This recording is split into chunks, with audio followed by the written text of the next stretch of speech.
You're never 100% sure. Marriage will always be a risk and a gamble because you're going into something with somebody other than yourself. Other than yourself, no matter how much that person promises and vows, etc., they could change tomorrow. Yeah. The church sometimes has had a very toxic view of stay, no matter what, which could say a lot of things about that. But then equally, you see a lot of, and I do, even in some friendships and people that I know, it's very much like, okay, we've tried at this a little bit, it's not working, let's go our separate ways. Especially in relationships, you've got to harness your emotions a lot, and you have to say to your emotions, you're not going to run this relationship. You do hear, don't tell anyone what's going on in your marriage. Just share. You do hear that, and it is true because you don't need your business on the street. However, it can make a prison for you, and you can be going through something, and it can even affect you mentally. Welcome to the Magnify Conversations. I'm Rachel and I'm one of the hosts today. If you're new, welcome. We hope that this content will be really helpful and beneficial to you. If you're a regular, it's great to have you back. And one way you can help us to get this out and to benefit more women is by subscribing to this channel. We would love you to do that. And today it's my privilege to introduce Sinead, who will be my co-host. Hi, I'm Sinead Minkah. I'm so excited to be co-hosting with Rachel on the Conversations, and we're looking to have open discussions about faith, life, work, career and relationships, and how our faith really works in the midst of all of those things. So I'm so excited to be a part of this today. Yeah, let's get into this conversation. Well, I'm really looking forward to having a conversation all about sticking with marriage when it's easier to quit. Yeah. And I mean, right at the outset, I think it's important to say, obviously, we never mean that in the context of being in a really toxic relationship or an abusive relationship. I hope that goes without saying, but put it out there anyway. But I'm excited to delve into just that whole topic as well. But let's start with a couple of icebreakers. Okay. Know that your fave. Right, so we're going to do pet peeves. We're going to do fashion edition, and we're going to do just general pet peeves. Okay. So what are your pet peeves? Ooh. Fashion edition or general? General, I hate when wipes are not closed back properly. Oh my gosh, no, that's a problem. I don't understand. It was moist when you came to it. Why do you think leaving it open is... I hate it. Like kitchen wipes, like bathroom wipes, face wipes. Like, why isn't it closed? And obviously you can tell who I'm addressing that to. If we're going down the cleaning route, wow. I have so many about cleaning. Actually, I think I'm going to curb it. I don't actually like the concept that when you get full, you have to stop eating. Like, I've had enough now. No, because I just think, why should I stop? Like, this is really rude. That's interesting. And, like, you go to these 9-course tasting, 5-course, and you can stop at 2. I don't understand. It's not right. So that is it's getting on my nerves now. I want to be able to eat, not put on weight, obviously, and go to the end. Yeah, definitely. I mean, if we're just going general pet peeves to begin with, public toilets are just a pet peeve to me. Like, there's very few places you go to, there's a nice public toilet. I avoid the toilet in public. Agree. I'm not going to lie. I just think... Except like life or death. Absolutely. Especially when you have a girl child. Oh no. Sorry, TMI. But when you have a girl child, it's just the logistics. It's just, with a boy, it's fine. Aerobics going on. I'm literally like holding her up. I think the thing is, I'm just like, somebody clean these toilets. Like, I get people come in and don't respect them, but it's not the one for me. No, that's a big one. That's bigger than a pet peeve. That's a huge peeve. So we're so happy to also have you with us at this conversation, Abiké. Would you like to introduce yourself? Yeah, thank you for having me back. Tell us what you do as well. My name is Abiké Abu. I'm a Christian first, wife, 14 years. I'm a mum to 2 amazing, God, how could you trust me with these kind of amazing children? Wow. Zach's 10 and Zach just turned 10 on Christmas Eve and Zara's 7. They're very tall, but they're really great kids. I really like them. I don't just love them because they're my kids. You like them as people. I get that though, because I really, if they weren't my kids, they'd be those kids that you want to, you know, they're your friends. Oh, lovely. That's my 2. I'm blessed with them. Wish I had more. And what do? I run an online body care business. Yes. I'm obsessed with great skin, not just on your face, on your body. And it keeps me really busy. It's nice when I do get to go out, because it's online mostly, but when I get to have pop-ups, it's nice to interact with the humans and meet the lovely people too. Amazing. Yeah, how did you meet your husband then? At a comedy show. I know, random. It was all very quick. I had just come out of a relationship, which was really quick. But I'm very quick to be like, yeah, no, thanks. And I'd literally just come out. And we went to, my friend was hosting a comedy night. And he needed somebody he could trust on the door. And I'm not that girl who's like at the door. I'm just not her. And I was like, oh, please, I don't. On the door, like to welcome people or to like to, as a bouncer? To welcome, no. It's like on the door. That to me is like a bouncer. I'm like, wow, okay. No, I'm not that. No. To welcome people or to, this was cashless times, guys. Sorry, I'm showing you my age, but this was like not cashless, before cashless. Yeah. So like if there were like tickets on the door, like people who didn't have cash in hand. That's it. Yeah. So he needed someone he could trust. So the person who usually did it was on holiday, and he goes, I need someone I could trust. And I was like, David, please, not me. And he said no. And then in comes my husband. If you've ever seen, he's quite a presence. He's 6'5", so you do notice him. You know, he's bald. He does look good, but I didn't notice it then. He wasn't a comedian, was he? No, he was not. No, far from. But he came in with like 4 guys. So there was a presence. I did notice the group of them, but I, honestly, as God is my witness, he argues with me. I didn't notice him. Anyway, they didn't have tickets. So I sold them tickets and I didn't have change. So I had to go back and give them change. And then he came back out like 5 minutes after and asked for the loo or whatever. And I was just like, okay, it's there. And then he came back and he stayed with me like outside the show the whole night. We were talking. And then he asked for my number. And I was like, you seem really nice and I have a lot of single friends. So if you don't mind me taking your number, I'm happy to pass it on. And he was kind of like, oh, but didn't we just talk for 2 hours? Anyway, I took his number, didn't call. And then I invited him to another comedy night. I didn't go. He didn't end up going. You invited him, but you didn't go. I really wasn't looking for him. Right. Does that make sense? Yeah. And then the following month, my friend had the same thing. I wasn't working this time. And I went and he was like, are you really going? I was like, I am really going this time. And he came, we sat together and I saw him. And I think that's when I saw him, like, for not just his look. I just really, and there was this kind of attraction. And I'll talk about it again later. Maybe I should say it now. Yeah. We were talking about different kinds of attractions, and you hear a lot of people say they're sapiosexual, like when you're attracted to someone's mind. And I think I am. Right. But I don't think that's what I had with him. I was trying to articulate it to him literally last month, and I said, I think I was destiny attracted to you. Right. Like I saw him and I just knew that our destinies were... you could see it going in a direction. What's the word? Intertwined. Like we just had to be. Anyway, we started dating and got engaged 7 months after.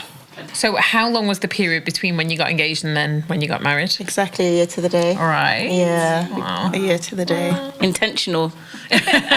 Very. Very. Yeah. And have there been like, so you say you've been married for 14 years? If I'm counting right. What year is this? 24, 14 years. Wow. 14 years in March, yeah. Wow. And in that time, obviously, life happens, doesn't it? Like, it's not... I'm sure I know there's been some really great things that have gone on as well, but there's highs and lows with anybody that you're in a close, intimate relationship with, especially marriage, and obviously you've got children too. Have there been any particular times for you where it's been challenging, either externally or internally, that you've kind of... It's not just been the easy... Everything's great. Happily. You know, sometimes everything's great, it's easy, everything's flowing, and other times it's not. Yeah. Do you know, I must admit, I will say that, and I know that sounds so cliche and blessed, but I will say that when I compare the issues that I hear about, like the times when things have been tough, what I've made the mountain out of a molehill over little tiny things compared to like what I've heard. So I must say that I am blessed in that sense. The first year of our marriage was the hardest for me. And I say this every time to anyone who's just got married, because it was, I'll be honest to say it was me. I was the issue. I really rate him for not chucking me out the house, if I'm honest, because I think I just came with a lot of preconceived notions of my parents and their breakup. Oh my God. And my parents are divorced, and they just didn't have a good marriage anyway, even before they got divorced. So I think I came with a lot of, I'm not going to be a doormat, I'm not going to be this, you know, I'm strong.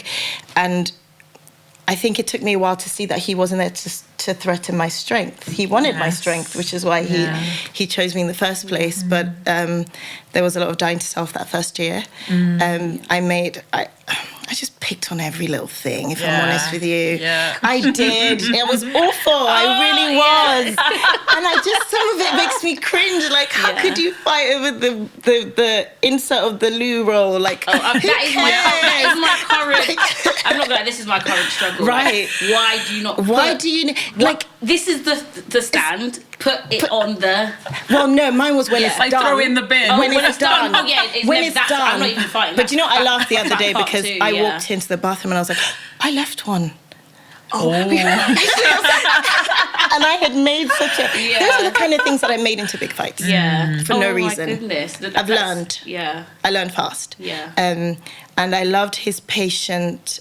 He loved me patiently and quite quietly. He never. I'm quite verbal, and he would never match that. He would simmer me down with his quiet.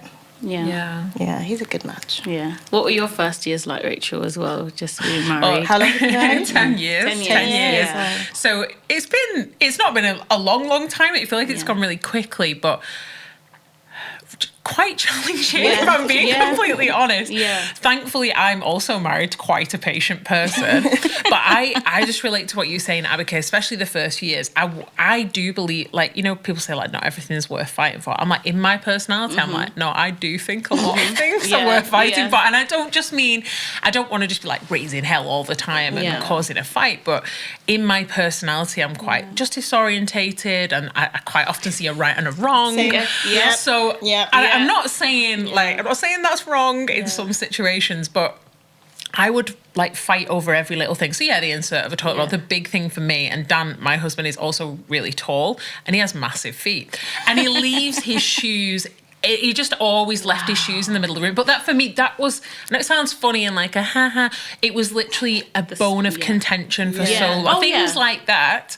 And because I was so like righteous about it, like, you just put your shoes away. It's not that hard. You know, not that I'm the perfect one that puts everything away, but that could actually create quite a lot of tension. And so they were, at first 3 years were amazing. We still loved each other, but there's so much learning, and there is now. Right. There is It now. never stops. I'm just laughing so hard because I'm living in this reality right now. I'm just laughing so much because I had such a clear picture.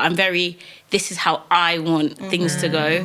We do the premarital counselling and you're all twinkly-eyed and they're talking to you about conflict resolution. You're like, what? No, conflict, please, you know what I mean? So you're just like, oh, we're going to like have sex every day. It's going to be great. And then it's just simple putting the caps on lids and I'm literally cleaning like, Holy Spirit, please, like change him, Lord, like how? And I just think also, as a woman, I don't know whether you guys have this where you're thinking into the future all the time. Yeah. And I'm always thinking, oh, when we have children, will he be like this? And when we have, and it's actually, even though it seems like a small thing, it's not, you can't be present. And so you're not even enjoying the present because you're so thinking about, will he bleach the toilet when we have children? You know, so two things you said there. Yeah. The first one was, well, you said change him. Yeah. And there was a book I read, Power of a Praying Wife. It's so good. Stormy Amari, something like that. And she talks about it, you know, you get this book, you're like, I'm going to learn how to pray my husband into a better person.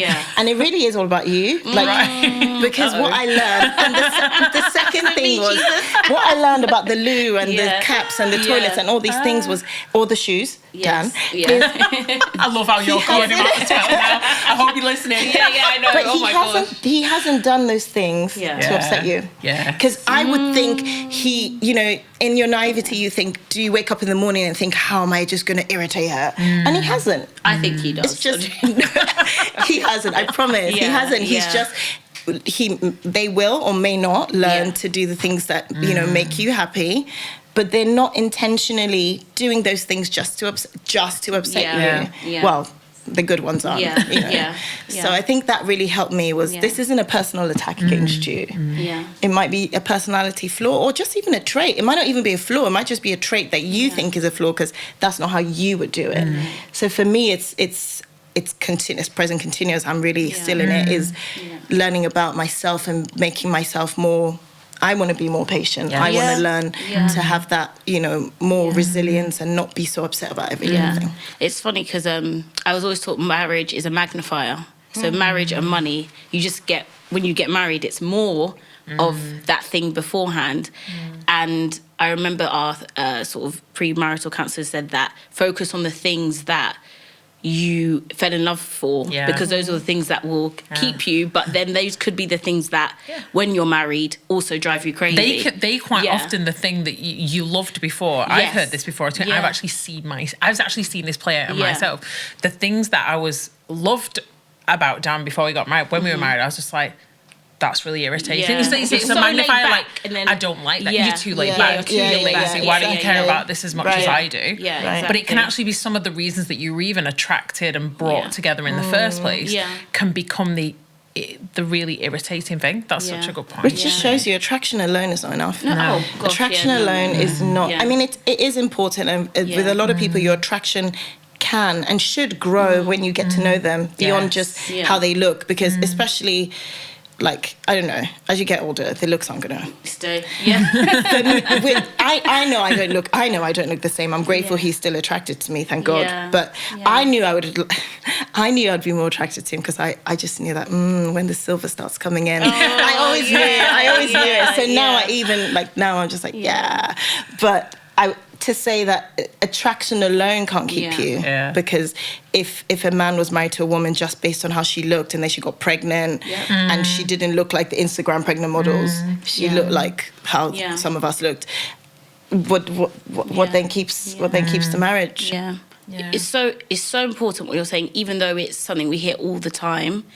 But I'm really passionate about that marriage is a spiritual transaction. 100%. It's so spiritual because we are just a casing, right?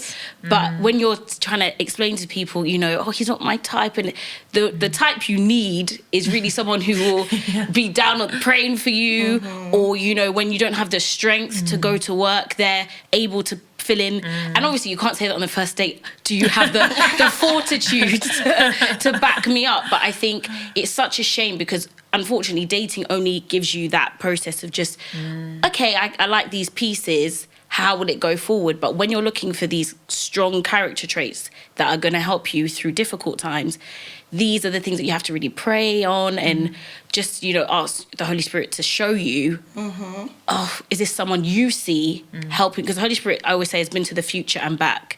So if he's telling you something about someone, listen to them. If he's saying, follow the piece. So I think a lot of qualities that are coming out of, you know, my husband, it's because the Holy Spirit knows it's going to grow and it's going to come out. And it's also, I think it's what you actually believe about marriage, whoever you are, what you believe about marriage and what you believe that is when you're entering it.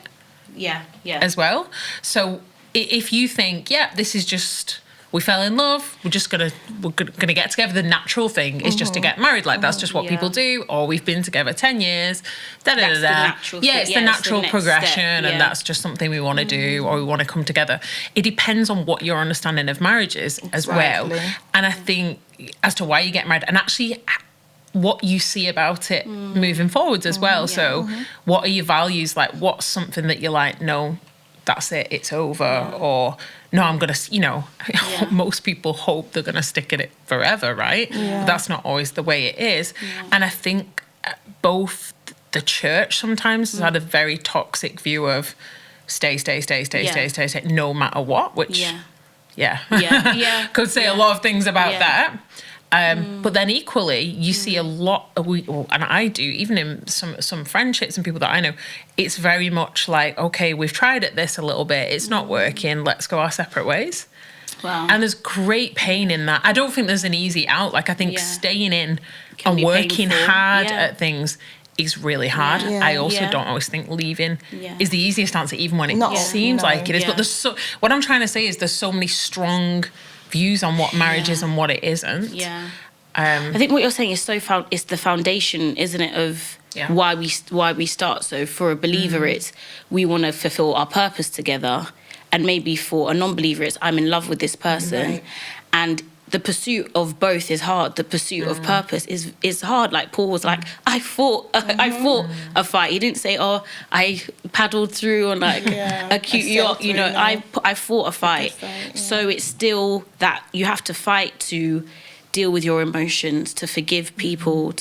It's definitely a process, like you're saying. And I think depending on what you believe this relationship is for, can change whether you want to stay in or not. And purpose for me is evolving. So my prayer is always that as the purpose evolves, the Lord will shape us for his purpose. And that's why I can at least change, well, I can't change you, but the Lord can transform both of us to this purpose as if we're committed to this purpose. And being raised in church, seeing so many marriages, I've seen people separate and get back together through counselling and things like that. I've seen, you know, all sorts of things. But I think the foundation of our faith is very much how can we grow and let the fruits come out of patience and love together. How can we navigate through this? We're living in a time where everyone knows 50% of marriages are ending in divorce. So it does create the atmosphere of, if it's too tough, I'll just divorce as well. There are a couple of things. I think it's easy to work back to hindsight is 50-50. How do you say it? Hindsight is 20/20. Never understood but I think the good thing, it means you can see better when you've come out. The good thing is, the safest thing would be to go in sure first, right? And you're never 100% sure. You're never 100% sure. Marriage will always be a risk and a gamble because you're going into something with somebody other than yourself. Other than yourself, no matter how much that person promises and vows, etc. They could change tomorrow. They could. You pray it doesn't ever happen, but they could. So it will always be that gamble. But that's where your faith comes in and you step out. Now, to go in foolishly blind is another thing. Like, you see all the red flags, you've been counselled, you know you're not, and you go in because they're hot or they're rich or they're whatever. They're tall or whatever your box. Or you think, I'm getting a certain age and I have to, because if I let this one go, what else will I get? So there are a lot of risky reasons why people go into it. But let's just for 1 second talk about a textbook situation where you went in, you believe, you both feel like God gave you that piece, this is it, and you went in. For us, I believe that's what we did when we first got married. Again, no guarantees, right? But we made a decision to act like it was the 1500s. And divorce hadn't existed. There was just no possible. Like how would I even go about it? It didn't exist, and we made that decision very lightly. But I feel it's important for us. It was really important to do that because what it meant was there was no out. And like I said, trivial things, the toilet roll, those sorts of things. I mean, we did obviously face some issues later on, some challenges that were more external. But I think because we had that, we had to weather it. Like I said, I wasn't the easiest person to be with that first year. And we had, clashing and I can't remember what over now, like silly things. But we literally just accepted that it's illegal. Like we live in a time where it doesn't exist, basically. Because if you do have that option always there, you will use it. And sometimes you do find that in a dating relationship, if people date for a really long time, they might break up over something that you would have weathered if you were married. Does that make sense? Right. So you'd set the disposition as like, we're working at this. Question on that. So when you have had conflict then or external pressures, have you acted differently in how you've tried to resolve that conflict? Yes, because we have to resolve the conflict. Like you're not going anywhere. I remember when I had Zach, I was in hospital. We had to stay for a few days, a week. And I remember looking at him and saying, you really can't leave now. And he's like, what do you mean? Like, why would you say something? I'm never leaving. And I was like, I know, but now you really can't. Go, like, you really, like, we can't ever break up. I can't leave you and you can't leave me because, like, what are we going to do? And I'm not saying that to, like, knock anyone who's had to, I know this conversation might really trigger some people because there are marriages left, right and centre breaking up. So I don't say that in an insensitive way, and I'm not. And if that's the situation that you have found yourself in, we're not having this conversation in any way kind of shading anyone. But if you're in that, it's tough and I don't know what to do.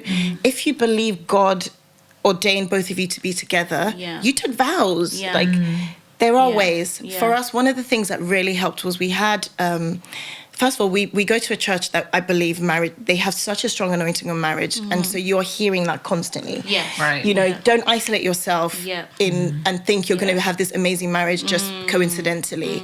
It's very intentional. We hear the teaching on marriage is very strong, and there's anointing for marriage and family. However, we also had quite a close couple, not our peers. We had a lot of married friends, but they weren't our peers. They were people who had, what I would say was gone ahead. So they were like, not so far that they couldn't relate to like my toilet. You know, because sometimes they're like, you know, you go to like some auntie that's been married for 50 years and her kids are like having kids. So she doesn't understand my predicament about how he's not helping me change a nappy. Do you know what I mean? Yeah. So it was still fresh in their memory. They'd been married maybe 10 years when we got married. And they were really, really, really instrumental in those early years of marriage. So I always recommend that now to like young people. Find a couple, a godly couple that's doing it right, that has weathered things, that can speak into you and hold you accountable. There are times when I'll just walk into church and she'd look at me and she'll call my name. She'd just say, Abiké. And I'll just start to cry. You know, because she saw and she cared about us both. There was nothing I would say that would taint his image in her mind, which is why I don't think family is always the best. You can't really go to your mum. You can't go to your mum and say he did this or she did that, because once you've made up, they walk away with that person's hurt my child. So I don't feel like your parent is. Some people have that with their parents, and that's great, but I don't think that's always the first call or the safest, because it's going to be difficult for them to be unbiased. I think that's a massive thing, though. So it's amazing that you were saying as well in your church, like there's a real... What was the thing you said about like don't do this on your own? Like there's a real thing of like you're not. This isn't going to be amazing. You're gonna, you know, you're not going to get everything right. You need people who are going to help you and support you and things like that. I think in the absence of those kinds of things, people automatically look at other couples and think, or we're struggling, or we've got these external or internal pressures, we're struggling with conflict resolution. And really, it's not that no one else has challenges, we know that's not true, but when you're in it, and I speak from experience as well, you feel like other people do not fight this much. Or other people just seem to work through things, or their marriage seems so harmonious.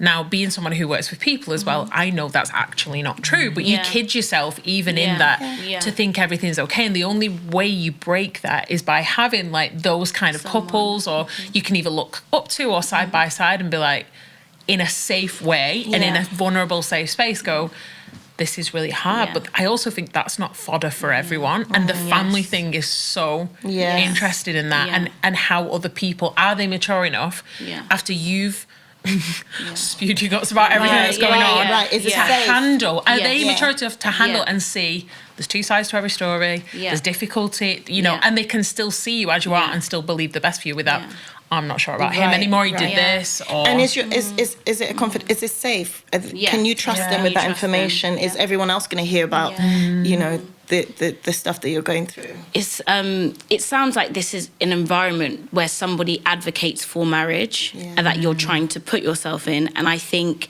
especially getting married recently, you know, we have a split of people around us who don't even believe in marriage, and they might be close friends. And then we have a split of people who are for it, but maybe don't have the experience. So I think about a challenge, when you are going through something very difficult, what you see and what you hear constantly can be pivotal, because I have had friends who, they said at the time, the advice they were receiving in that space, looking back, they wouldn't have walked away from the marriage. Right? It's very, I mean, every... To do with who they were listening to and the decisions they made. Because maybe, you know, like you said, a family member was advising them, saying, you know, like your father did, and you need to get out now. And I really like swallowed, when she was saying it, I really took it in that what you hear in this time is crucial. And as much as I have so many friends that I love, and, you know, they are good for certain seasons, but for this thing to go forward, what are you listening to? What are you receiving? And I'm just wondering, when you've had your difficult times, who were you listening to? Who were you speaking? What were you seeing? If you're seeing Instagram pictures of perfect marriages and all this stuff, you start to want to say, I'm not going to share. what's going on between us. That's so true. That actually can make you shut down, because it's the shame. It's just a shame thing. It's a classic human thing. Shame thing again. It's just like, if I say this to someone, almost I'm admitting there's a problem for one. Yeah. And then pride. and then secondly, like, they might judge us. I don't even think it's just they might judge me. It's like they might judge us. Yeah. It's huge. No, definitely. What people think is almost a chokehold for millennials. But that can put a prison. You can be in a prison in your marriage. Absolutely. You do hear, don't tell anyone what's going on in your marriage. Just share. You do hear that, and it is true, because you don't need your business on the streets. However, it can make a prison for you, and you can be going through something, and it can even affect you mentally, because you can't get through this thing. You can't get through it, and you can't find anyone to talk to, and you feel alone in this, and the devil will multiply that 100%. He will tell you, you know, it is worse. He will, you're the only one, and he will literally hone in on that and make you feel even worse. And it can make a prison, and before you know it, your marriage has broken down. But it's that thing of like, who is that safe place? Cry out, God, show me. If they're not like a parent right in front of you, show me, like, bring them to me. He's never designed us to be isolated. You know, he wants us to have relationships and counsel, and the multitude of counsel, there's wisdom, and he wants us to have that, and there is always that provision. So I say that to say, if there's anybody who, don't be isolated if that's where you are. Sometimes even just talking about it, just even talking about it brings reason and helps you filter your thoughts properly. I mean, sometimes you need that extra bit of help though, don't you? So, you know, you're saying even wise counsel sometimes is a marriage counsel, which people always think, that's like we're in danger territory. We only see the marriage counsel when we're on a verge of divorce. But actually, that can just be because you need a third, or, you know, if there's a couple, people in there who can see. It's like any situation, when you're in it, you have a different perspective. When somebody's sat out on the side, they can see in and be like, oh, this is just a communication issue, which sometimes it is. It's not someone's gone off and had an affair, or someone's been really deceptive. It's not always those things, but they can build up over time, and that person can say, they can see this, and then sometimes see like, oh, you're carrying baggage, which we're all carrying baggage, and what you have to work on in yourself, and that can sometimes just be a key to unlocking. Oh, right, we're not broken, like we're not totally flawed. We can actually move forward. I definitely think in ministry, people come to you with the issue that they think is so big. And sometimes it's not even as big as they thought, because they've been able to share it with someone who said, oh, you know, don't worry, last year I nearly died too. It's okay, you know, but it's that step from, can I ask for help? I think for me, it's been a journey, because like last year, I literally said last year was the Lord is my helper. That was my summary of my year, because I always needed help, and I wasn't used to asking for help. I wasn't used to saying, oh, can you help me please? Can you like, I wasn't used to that. And I think as soon as we got married, the battle began, sort of thing. Not between us, I think, like you said, but the external things we were facing just started to, I just thought, why does the devil like me that much? I don't understand. I mean, I had a car accident. My dad was going through cancer treatment, and I just thought my life was so perfect until I got married. And it was the first time I was saying to myself, you have to ask for help. You have to, otherwise you won't make it. So I think that marriage was a safe space where I could share with my husband, I'm scared, or, you know, I'm scared for my life, or I'm scared. I never had to do that before. But I also had to be vulnerable enough to say to some of my leaders, I can't be present. I can't be as present at work. I was struggling at work.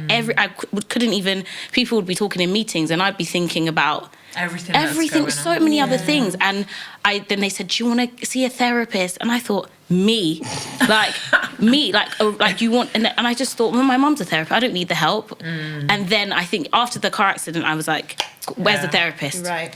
Bring them. Maybe I had to crash, you know, but I don't want that to be the case for people's marriages. You don't have to crash before you seek help, you know? I think you said at the beginning, I've talked about the fact that you said marriage is spiritual and God designed it. If God designed anything he designed, the devil's going to come for it. Right.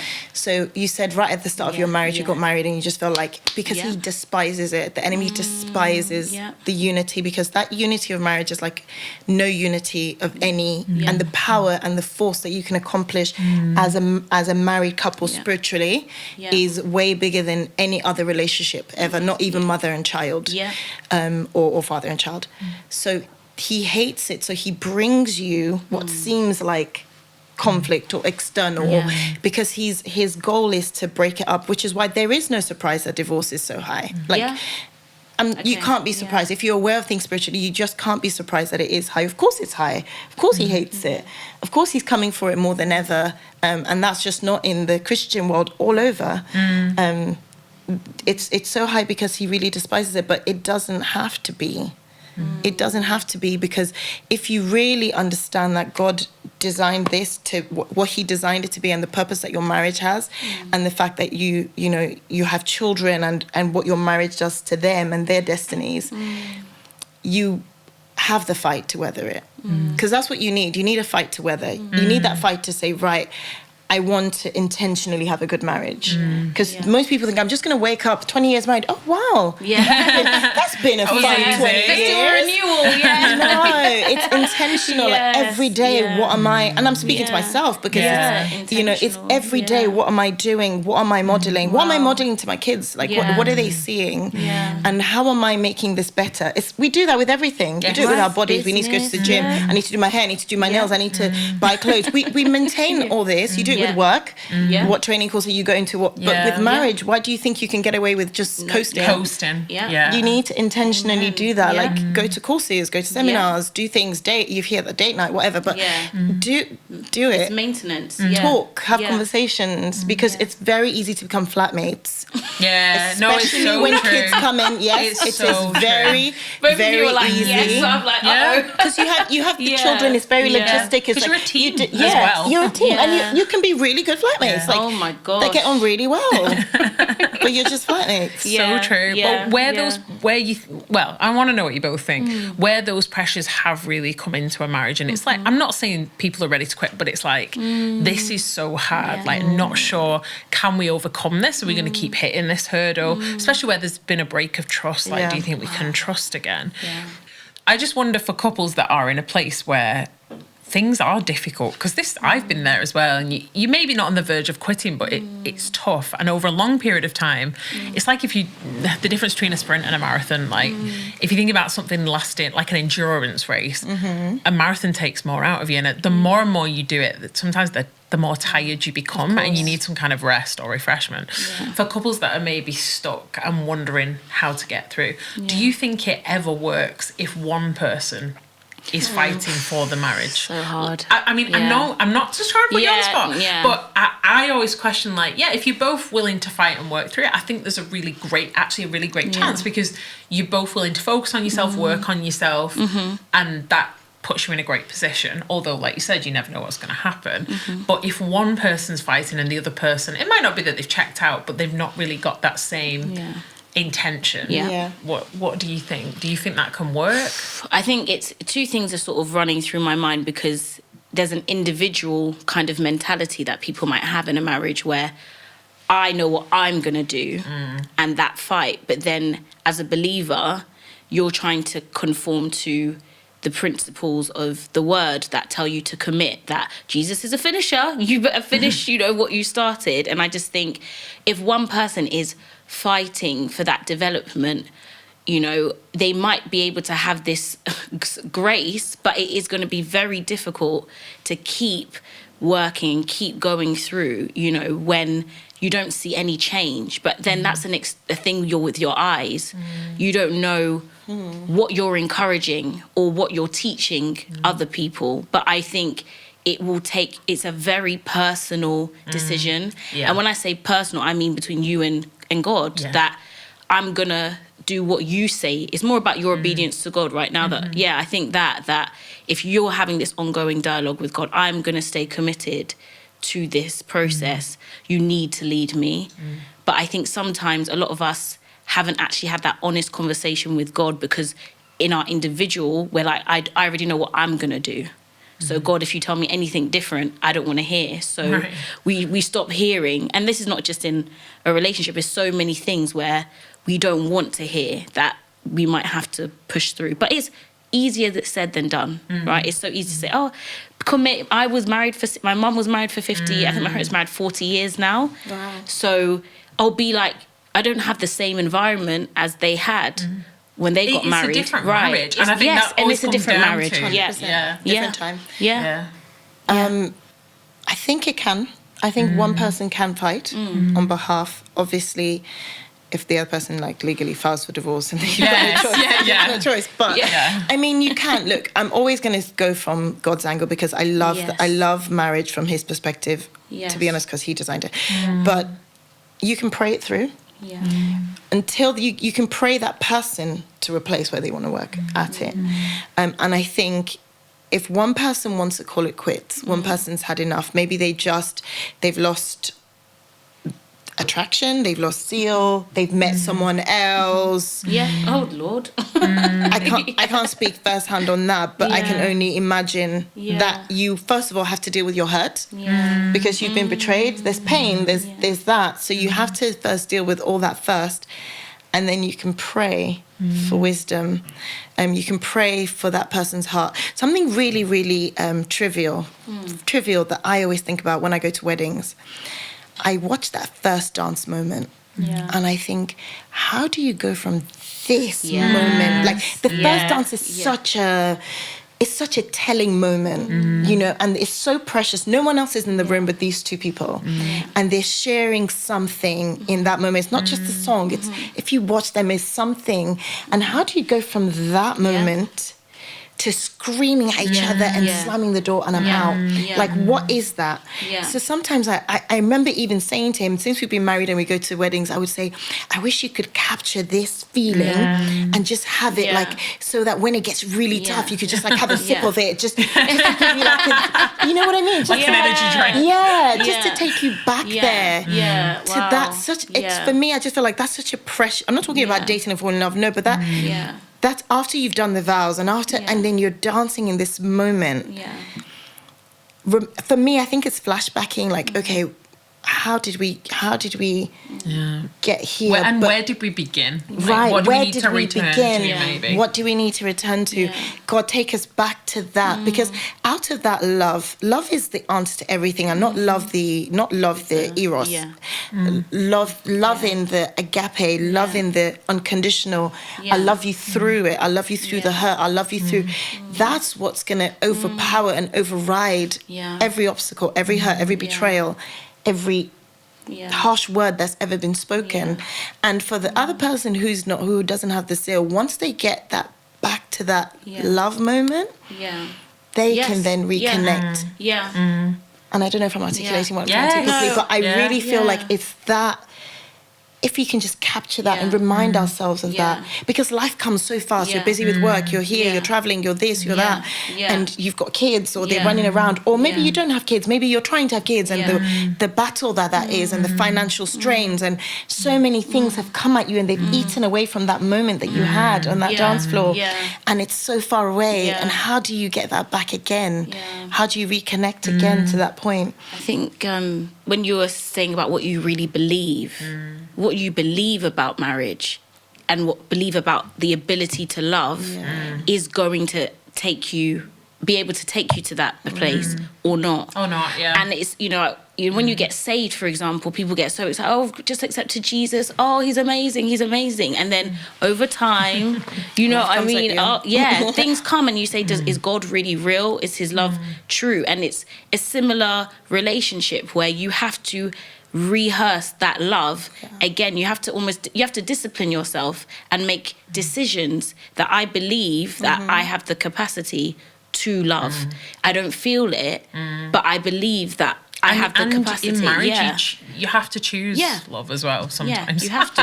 On that wedding day, you don't choose love in that way. You don't, do you? No. Like, you literally, you talk about the first dance, it's like, you're not choosing it, it's just there. It's like, this is amazing, so great. I'm not saying like it was a forced marriage. You know what I'm saying? But I'm saying you're not thinking I've got to force this right now. It's so easy at the time. But it's the thing of back to what is the purpose of our marriage? Because for me, I think some of the things we've gone through in like the last since 2020, it's highlighted that our marriage has purpose. Because what if we had walked away in the tough times, and then life came at us like it came in 21, we would have not been together. And I know without a shadow of a doubt, we were designed to be together. We went through some really hard times in that season. 2020 came with lockdown, pandemic, and that affected every single one of us in different ways, right? I happened to be pregnant right at the start of the lockdown, had a miscarriage almost like straight away in lockdown. That was hard in itself. I was really grateful that obviously we had our two, but my heart broke for every single person who was going through that. Then we literally came out of that. Was still 2020 in lockdown and everything, and then start of 21, my husband gets diagnosed with a very rare cancer, and it was the hardest. You know that scripture that says the thing I feared the most has come upon me. It was like a gut, first of all, like a punch in my tummy. Like it literally took the wind out of me. Physically, I couldn't stand. And I remember letting out this scream in the car park of the hospital because I couldn't go in. It was lockdown. And the kids are in the car, and I buy them like popcorn or whatever snacks, and I lock the door and I walk away, and I scream this scream that it's a sound I've never. I can't articulate the sound, and then I rolled my sleeves up. No, I cried a lot. And then I rolled my sleeves up and I said, okay, let's go. Let's do this. Let's fight. Not just fight in the natural, because I do believe that obviously God gives doctors wisdom, yada, yada. But I was fighting in the spirit like I've never fought in the spirit before. Now, what that season highlighted to me, amongst many other things, was that I was meant to be with this man in this season. Obviously, the devil didn't want me to be with this man in this season. I could have walked away, and then he would have been doing this by himself, and I'm not saying that, you know, it's nothing about me or the glory of it, but God designed and brought us together, and the power of our unity together. And when I tell you that I fought, I can tell you the day I broke it. I could tell you the minute. I know exactly where I was in the room when it did. And, you know, God saw us through it in such a wonderful way. I know we're talking about marriage and that, but I can't not say how... that's part of your marriage and your story. I cannot say how wonderful he brought us through. There's saying that you bring you through and you won't even smell of smoke. He didn't even smell of smoke. Like, you couldn't even see it on him. He didn't even... He didn't stop working. He didn't... nothing. It was just... He just kept...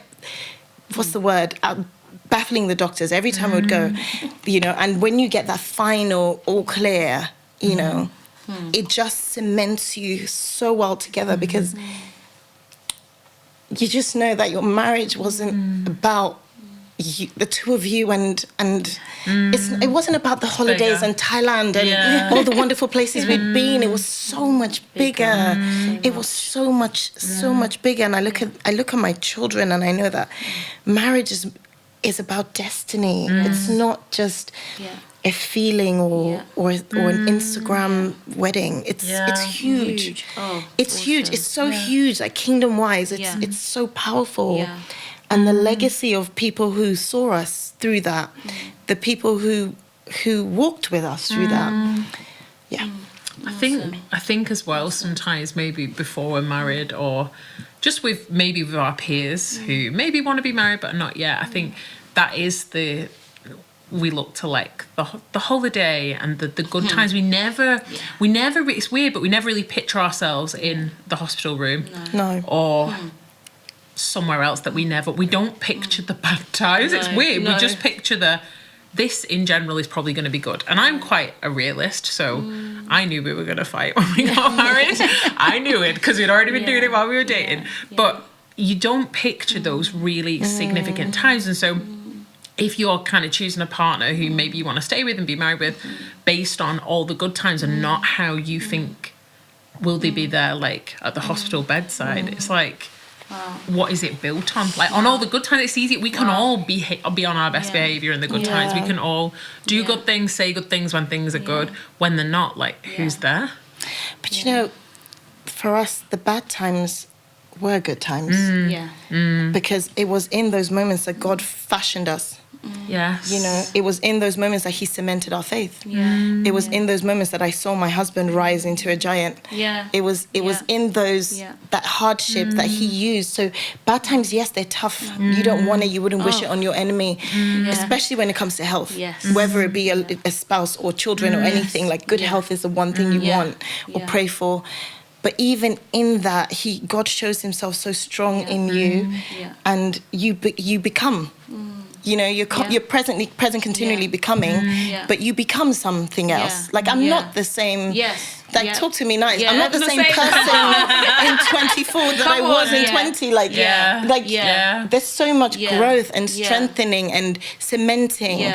There's something, and to bring it back to marriage, there's something, that thing we went through, it's like, you know, we can look at it. There's sometimes, I sing at church, and there's sometimes I'll have a moment up there and I'm singing, and he ushers, but he kind of supervises everything in the back. And he's at the back, and I would look at him from far away, and I would catch him and he would catch me. And something that no one else can understand, that God has knitted us together. It says a 3/4 cord isn't easily broken. In that hardship is when he knits you together into this cord. And you look at each other and you have your moment and you continue. But it's not, it's something that you can't, the fire is good. Because in the fire is when you're formed. So sometimes the fire might be external fire coming, or the fire might be between both of you. Use your fire.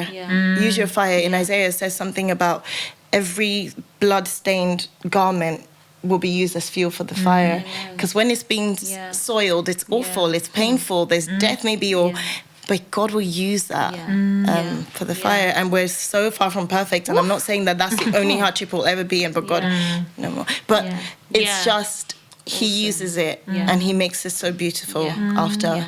He really does. Amazing. Really practically, resentment can build up over time. You know, we're talking about little things that build resentment. Like, how do you both start resentment just building up to a point where it's so easy though, isn't it? Yeah, it is so easy, and it happens to everyone. But do you literally have any practical thoughts on, like, if I feel resentment building up, this is what I do? I think always about if I was in that other person's position. So the word mercy is like a big thing for me at the moment, because sometimes, you know that thing, if you're pointing a finger, there's three pointing back. And I went through a time where people sort of accusing me of things, and I was like, what have I done? But it's kind of, when you want someone to do something, you're accusing them and you're saying you've done this. But if it was to be flipped on the other side, how would you feel to receive it? And it's that always just, if it was you, you know. But it's a continuous, daily like, can I refresh each day? It's not for I'm just going to be spiritual from Monday to Sunday and everything's going to be smooth. I think it's a constant decision. I literally talk to myself like, Sinead, like David always says, why are you stirred up, like your emotions? He says all the time in the Psalms, why are you cast down? Why are you upset? I talk to myself a lot. And I think, especially in relationships, you've got to harness your emotions a lot, and you have to say to your emotions, you're not going to run this relationship. This anger is not going to lead this relationship. This pain is not going to lead this relationship. So emotions can actually drive you in a direction. I daily decide, you're not going to drive me, because are not going to drive me. As an emotional person, I'm saying this, you know, that I speak to them. I say, hey guys, okay, you know, get in line. Yeah, he might have said this to you, because it's also what you say afterwards.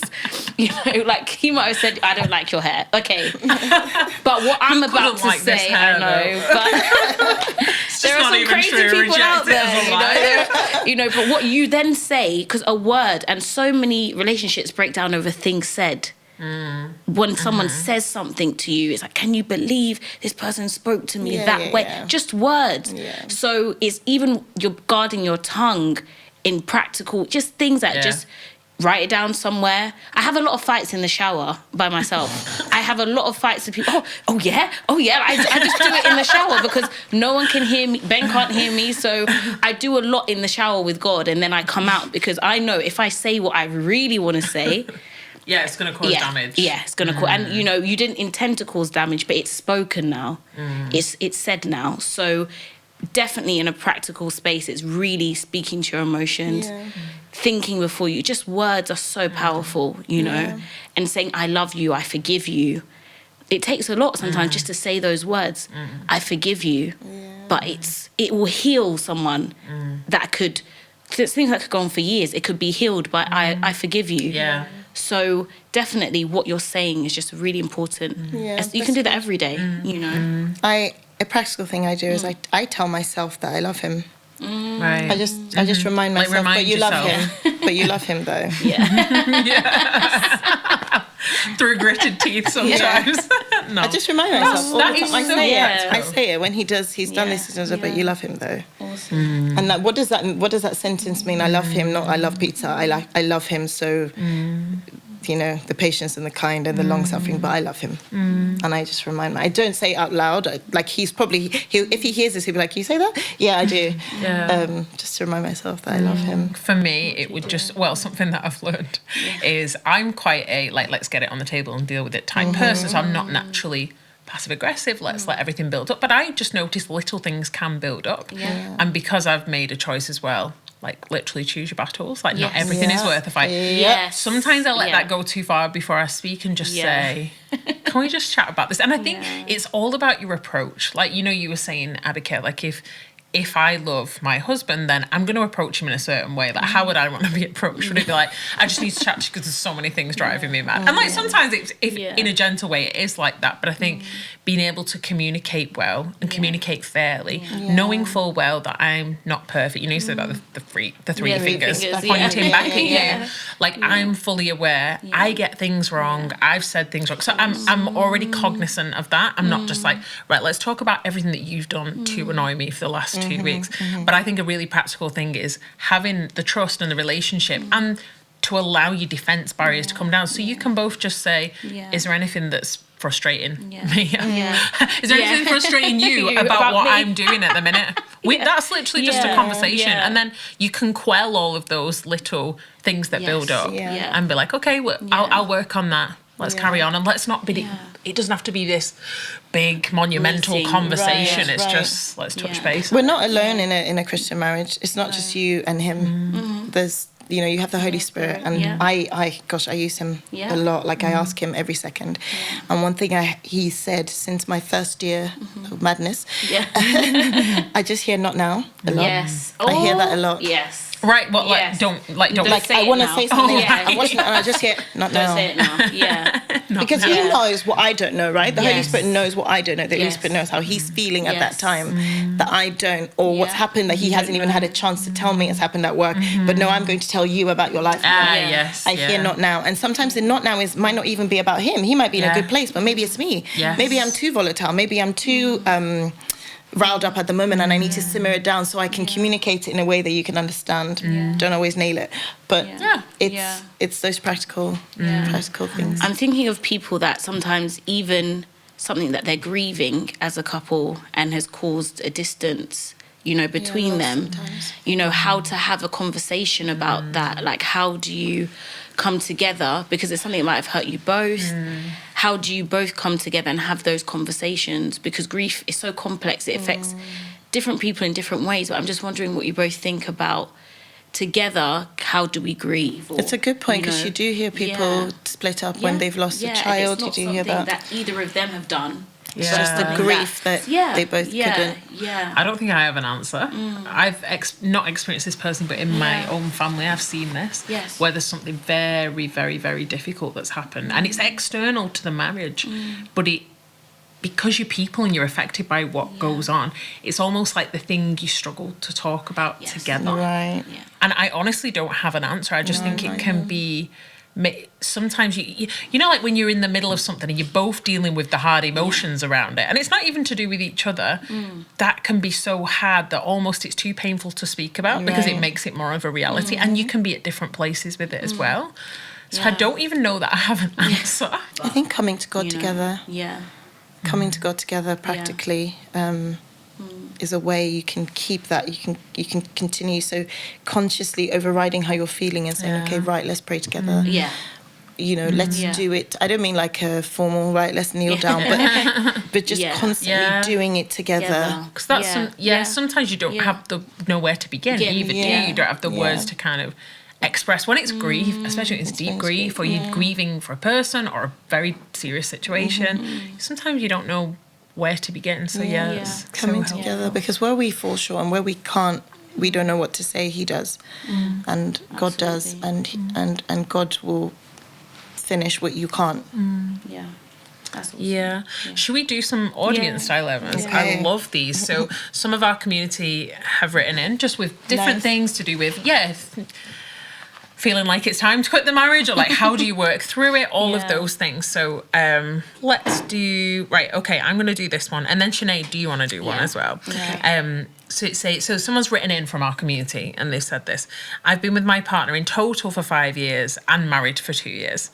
We have the most beautiful relationship, we had the most beautiful relationship for the first 3.5 years we were together, and we were aligned, but it feels like the more we spend time together, the more I don't recognise him. He's not the same person that I married, and I don't know what I can do about it. If I knew he would turn out to be like this, I would have never said I do. We have a little boy together, and he's the most important thing in my life right now. I want to make things work for the sake of our child, and because I value marriage as something sacred. I suggested talking it through and sharing what's on his mind and heart, but he's not interested and becoming more and more distant. He got a promotion at work a few months ago and has had more responsibilities with a drastically changing company dynamic. And I'm wondering if his behaviour towards me is a reflection of that, or if it's a reflection of him not loving me anymore. What advice could you give to someone in my position? It sounds like a lot of the factors that might be affecting the marriage, also external, and then some, she said, like character changes. So in terms of the external, the things that you can't control, like Abiké was saying, there's prayer, because you can't control what happens at work, and that guidance from the Holy Spirit, because that man might come through the door and you're ready to give him a piece of every mind that you have, and the Holy Spirit is the one, the Bible says the love of God restrains me, and it's really tapping into the Holy Spirit that guide me as to how to respond to this person. You know him better than I do. It's just those really practical conversations. I think sometimes people want to have this deep spiritual experience, and it will somehow go over to the spouse, and really it's that honest, Lord, this is where we're at. These are the things that are happening, just being so honest about where you are is what I would do, to be honest, if I was in that position. I don't know whether how you would that definitely would be the starting point. It sounds like it's time to get some help. It sounds like you, first of all, are you in an environment together, like in a good church that will speak into your marriage? And it's time to get some help, because sometimes we can't hear each other, spouses, we can't hear each other anymore because of maybe hurt, or just maybe, even just as a woman, maybe the nagging's just too much and everything you say just hits a brick wall. So he can't hear you anymore. But I think it's time to get help in form of like a counsellor, a person that you can trust. Because sometimes counselling sometimes sounds so formal, and it's hard to drag another person along with you to that. You both don't want to do but that. But you can get counselling from the right people, not your friends, not his friend. You know what I mean? But you can get counselling from the right people that want to speak, because maybe they can speak. And sometimes what that does is also it highlights something that you might not even see about yourself. I'm not casting blame or anything, but it can highlight something that maybe you haven't been able to see. But I think it's time to get help prayerfully. Sometimes in a situation like that, I'm hoping some groundwork has been done through prayer and fasting. There's some things that you just have to lay it down in a fast and bring that. But time to get help. Do you want to do another one? Should we do one more? So this is a good start. I love my husband. We're so alike and feel so blessed to be part of a relationship where most of the time we're so in sync and have shared values and interests. We're heading into our 6th year of marriage, and inevitably it doesn't feel as easy as the first 5 years of marriage. To my knowledge, there hasn't been any infidelity or anything dramatic, but the spark and excitement that there was in the early stages isn't there anymore. We've brought back date nights to try and reignite the flame, but it still feels a bit stagnant and, dare I say, boring. Is this something that everyone goes through in marriage, or are we the odd one out? Have any of you had marriage counselling, and if so, what advice would you give to get the most out of it? Yeah, we've had two questions. You said two questions. We've had marriage counselling. Yeah. Found it really, really helpful. Before you got married and during your marriage. During our marriage as well. Yeah. And it's been really helpful. Yeah. I feel like we had to cross a bit of a shame barrier. I don't know why. Yeah. You know, it's just that thing, just being honest. Yeah. We found it really helpful. It's very practical. And it's actually made us better people, stronger. So to get the best out of it, you've got to be willing to look into the mirror, I would say. Yes, yeah. On that side. And then on the side of, like, is this normal? Yeah. Yes. Yeah. Yes. 100%. We don't always feel in love, feel the spark, feel the romance. Yeah, and we all want Feelings that. And there's change. times that's amazing, but this marriage is not really just about feelings. Yeah. It's hard, but that's... Yeah. No, it's absolutely normal. It's like anything, you go through different seasons, even years. Every year we have different seasons. I mean, in the UK, there's not that much difference. But everywhere else, there are clear seasons and there are clear markers and definers of those seasons. And I think there's things you can do, but it sounds like this person is doing those things. Yeah. But I think I think that's where you hold on to, it's what you were saying, Abiké, like, okay, going back to those moments, like, why are we together? Is it just because we thought we were going to laugh and, you know, go on holidays all the time? No, like, that's actually not most people's reality. Don't get married over that. I mean, the shame thing keeps coming up, and I'm just wondering, can we just remove that so that we can fight for this thing? Like, can we just bin the shame? Because if it was a job, you'll fight. Like, if it was any, you would fight. Like, weight loss, you'll fight. But this one, it's like, oh, I'm not gonna. And I think shame, just throw it in the bin so that we can win. You know, so we can win. That's what I think in addition to that, I think don't be despondent or frustrated by the lull. Okay. Yeah. It's a lull. Yeah. It'll pass. Yeah. And your marriage is bigger than the butterflies and all that. It's way bigger. It's way bigger. It'll pass, and she loves him, she said, since the beginning, and hopefully he loves her back. Yeah. And keep pushing through, keep doing through the date night. Make sure the sex is still on fire. Yeah. You know, make it work, girl. Maybe you need to spark things up a little bit. You know, but it's 100%. just you're in a lull. 100%. But don't pack up because you're in a lull. Yes. Right? Yeah, don't give up in that. Don't. Like, it's life. It's not going to be exciting. You can't just go from mountain hill to mountain hill to mountain hill. You've got to... Mountaintop, not mountain hill. Mountaintop. You can't just. But you've got to have some valley times. You've got to have some down times. Yeah. And then sometimes in the down times, that's when you realize, okay, what are we going to do to get better? Sit down, have practical conversations, like a marriage check-in. I have a friend who said on their anniversary every year they sit down and they debrief. Yes. And I was like, oh, that's very. On an anniversary, wow, that's deep. But I took it. You know, I was like, okay, right, what's working, what's not? What we doing better? What are your goals? What are your goals for our marriage next year? You know, like practical things. This is how I'm feeling. How are you feeling? What are we going to do to fix it? It's just little practical things, but don't be.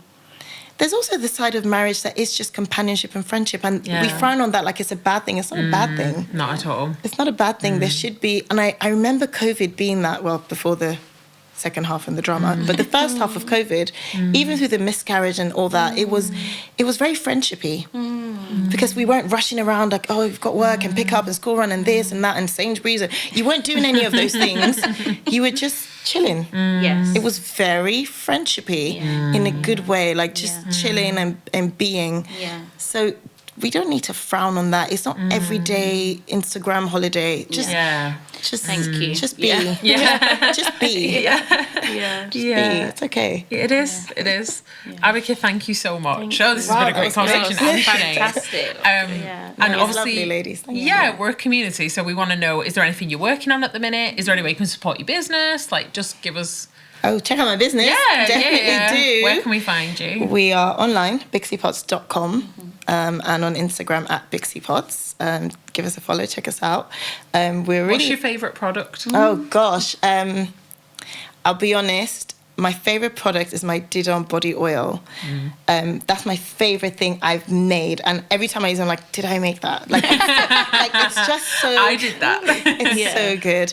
But I look at my kids and they're a reminder of why I started it, because they're the first babies to use it from birth. Okay. And yes, we've made our product like really nice and nice smelling and lovely, but behind all the fanciness, it's about having great skin and not having. You don't have to have eczema. You don't have to live with dry skin. You don't have to. So yeah, it's that passion behind it, and it wasn't a business that became a business because I needed a business idea. Like, okay, what are the options? It was something I always did, and it just happened to become a business when I went on mat leave, and then never went back to full time. So Bixie Pots. BIXIEPOTS, Yes. bixiepods.com or at. Thank you. Thanks, ladies. Yay, thanks, everyone. Thank you for joining us for this week's episode of the Magnify Conversations. We hope you've enjoyed it and found it really value-adding. If you're new to our community, or perhaps you're just joining us for the first time today, we have an Instagram. Our handle is at Magnify Collective. You'll be able to find everything you need there to keep up to date with us. Next up, if you have a story that you would like to share on the Magnify Conversations, you can go on our website, magnifycollective.com, and share your story with us. We really look forward to seeing you for next week's episode on Monday.